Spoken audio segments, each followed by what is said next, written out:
Позвольте, по традиции, буквально пару слов в завершении этой части вашей работы. Министр сказал о нелегитимности режима в Киеве, с которым мы воюем.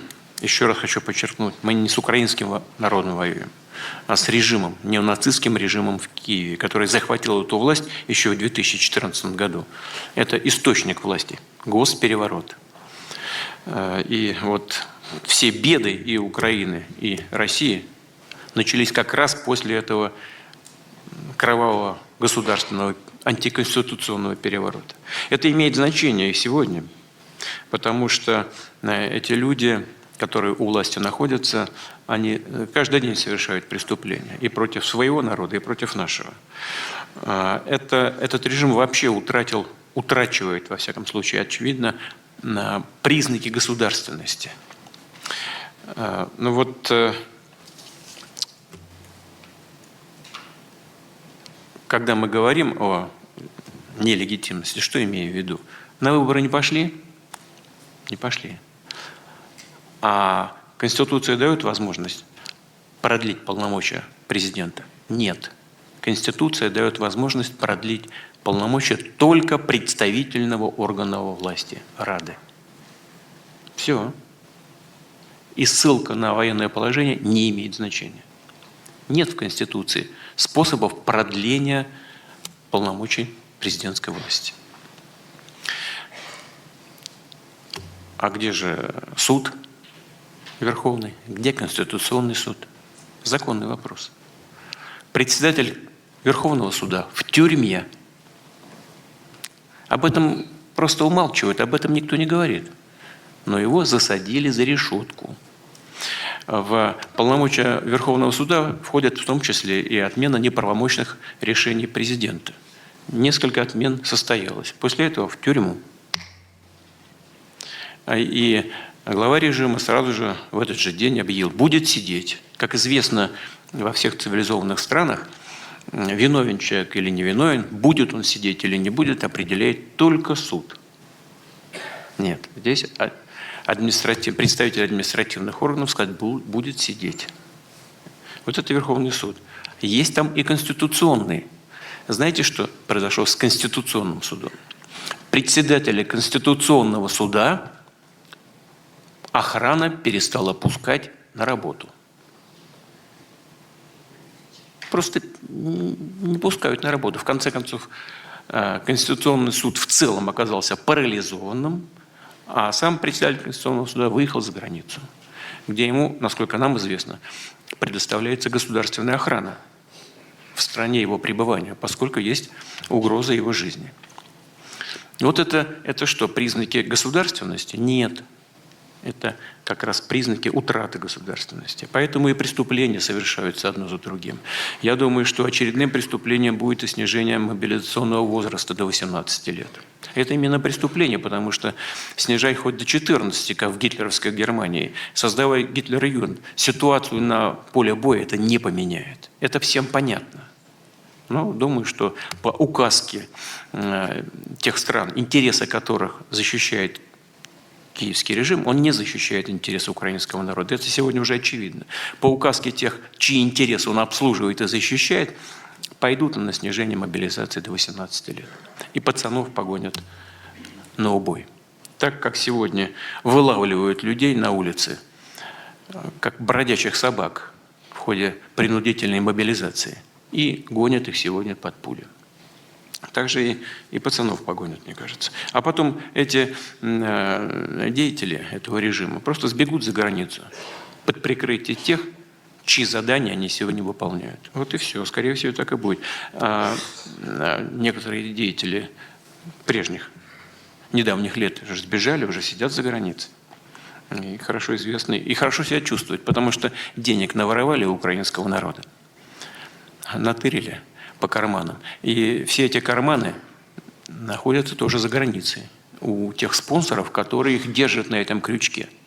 Денег наворовали, счета там, все. И пляшут,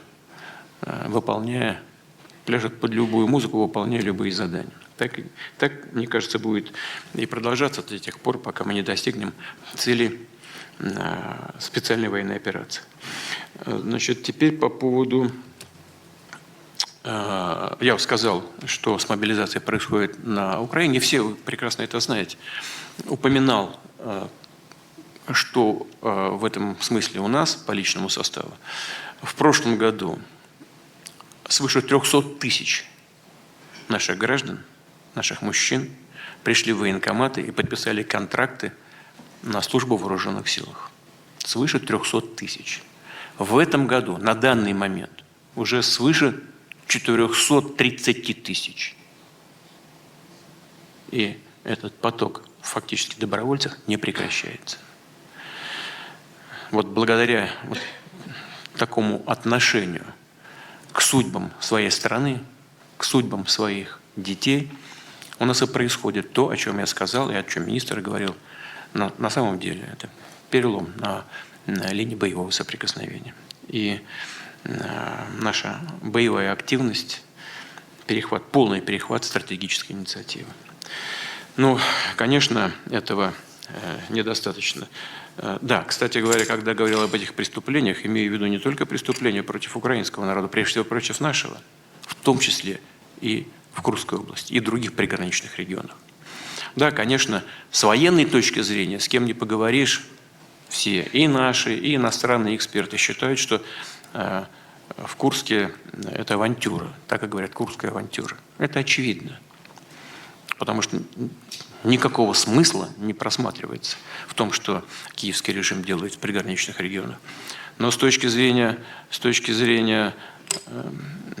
преступления против народов России, это очевидная вещь, это преступление. Особенно это касается страданий гражданского населения. И здесь, конечно, святая обязанность вооруженных сил выбросить противника с нашей территории. Задача органов военной юстиции зафиксировать все эти преступления, особенно против гражданского мирного населения. А задача специальных служб – найти и покарать преступников. Теперь, что касается того, сколько мы тратим денег и во что это выливается, чрезвычайно важная вещь, безусловно. Чрезвычайно важная вещь. Вот министр сказал, 6,3% ВВП мы тратим на военную составляющую, на повышение и укрепление обороноспособности. Это приличные деньги, это выше, чем мы, примерно на 2,5%, чем мы тратили раньше. Но это не самые большие, как ни странно, расходы в мире, даже среди стран, у которых нет никаких вооруженных конфликтов.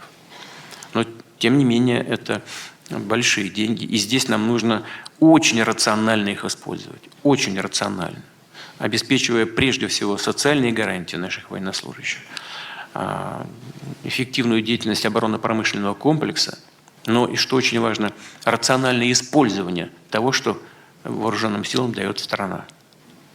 И это касается и социалки, это касается и техники и вооружений. Очень важно получать все своевременно, грамотно оценивать то, что поступает, и уметь этим пользоваться, и готовить кадры, готовить людей, которые умеют это делать, делают это грамотно и эффективно. Здесь очень много задач. В целом они решаются. И то, что происходит в народном АПК, как мы сейчас говорим, да, в том, что происходит прямо на линии боевого соприкосновения. Но и нужно настраивать всю нашу военную организацию на такую совместную работу для достижения конечного результата. Да, теперь в этой связи и новейшие виды вооружений, в том числе те, которые на слуху и у нас, и за рубежом. Прежде всего, имею в виду оружие средней дальности. Ну, все вы хорошо помните, знаете, что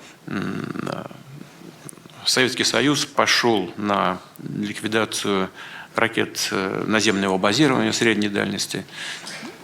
И американцы тоже сделали со своими першингами. Но у американцев, кроме ракет средней дальности наземного базирования, были еще такие же ракетные системы морского базирования и воздушного базирования, а у Советского Союза не было. Поэтому мы в известном степени пошли на одностороннее разоружение.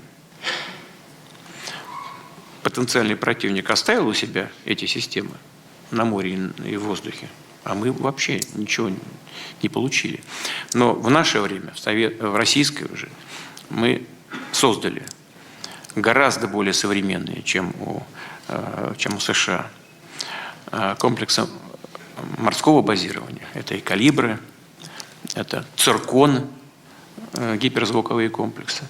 Создали новейшие ракеты средней дальности воздушного базирования Х-101 с дальностью, которая кратно превышает то, что есть у вероятного противника. Свыше 4000 километров. И эта система может быть оснащена и специальным боезарядом, то есть ядерным. Но и, наконец, вот уже хорошо себя зарекомендовавший комплекс «Орешник», очень мощный. Хочу еще раз повторить, это специалисты знают. Вот командующий РВСН здесь находится, он так считает, и мне об этом сказал. При комплексном применении, при групповом применении сразу нескольких комплексов одновременно, это сопоставимо по мощи с применением ядерного оружия. Но ядерным не является, поскольку там нет никакого ядерного топлива, ядерного компонента, нет никакого заражения. И это существенный очень элемент в современных при принятии решения, какие средства вооруженной борьбы мы можем применять. Но мы должны самым внимательным образом смотреть за тем, что происходит в других странах, что поступает на вооружение или может поступить на вооружение в ближайшее время, в ближайшем будущем в других ведущих военных странах. Вот таким образом, как мы делали до сих пор, нужно точно совершенно действовать и в ближайшем будущем, и в среднесрочной перспективе. Еще раз вернусь к тому, что только что прозвучало. 6,3% ВВП мы тратим на повышение, укрепление обороноспособности. Для того, чтобы все компоненты в стране, все составляющие жизнедеятельности государства, экономика, социальная сфера в самом широком смысле этого слова, наука, образование, здравоохранение развивались, раскачивать до бесконечности, повышать до бесконечности вот эти расходы мы тоже не можем. Говорю это для того, чтобы мы все понимали, что государство, народ российский, все, что может, отдает вооруженным силам для выполнения задач, которые перед вами, перед нами стоят. А наша задача – обеспечить безопасность российского народа, обеспечить безопасность наших людей и будущее России. Я очень надеюсь, что тот темп, который был набран в последние месяцы на линии боевого соприкосновения, будет сохранен. Хочу вас поблагодарить за службу и пожелать всего самого доброго. Спасибо большое.